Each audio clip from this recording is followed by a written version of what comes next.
আসসালামু আলাইকুম গাইস, তো দেখতে পাচ্ছেন আজকে আমি ব্রাঞ্চে আছি এখানে একা।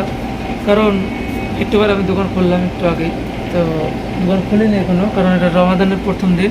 আমি এসেছি ব্রাঞ্চে, দেখতে পাচ্ছেন 5টার সময় খুলবো।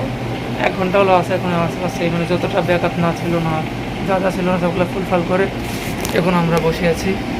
আমার যে সিনিয়র ছিল সে গেল হয়েছে, একা বলতে দুজন আছে এখন আমরা। তো দেখতে পাচ্ছেন পুরো বন্ধ এখন, পুরা জায়গা সব বন্ধ করে রেখেছি, একটু করে খুলবো। সব এক্সপ্রেসো মেশিন চালিয়ে রেখেছি, কারণ বেশিক্ষণ না চালিয়ে রাখলে আবার যে এক্সপ্রেসোর যেটা পড়বে শর্টটা পড়বে সেটা ভালো হয় না, কারণ এটা গরম করতে টাইম লাগে। তো সেটা অন করে রাখলাম, সব আপনার এদিকে আছে আপনার এখানে মোকা ব্রেকআপ, চকলেট ব্রেকআপ পুরোপুরি কমপ্লিট করে রাখলাম। এরপরে যখন আবার আপনার মানে একটু যখন খুলবো তখন কাস্টমার আসবে, এখন 5টা থেকে অল্প আসবে, কিন্তু রোজা খোলার পরে সিএম কমপ্লিট হয়ে যাবে। রোজা খুলবে তারপরে থেকে শুরু হবে কাস্টমার আসা, সেই লেভেলের কাস্টমার আসবে, তখন দেখাচ্ছি আপনাদেরকে পরে। যদি মানে টাইম থাকে তো দেখাচ্ছি, না হলে এখন কার পর্যন্ত এই পর্যন্তই বা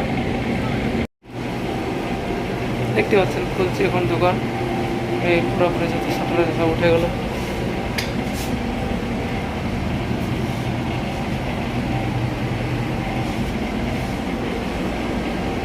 আমাদের কাজ শুরু হয়ে গেলো এবার থেকে 12 ঘন্টা ডিউটি শুরু।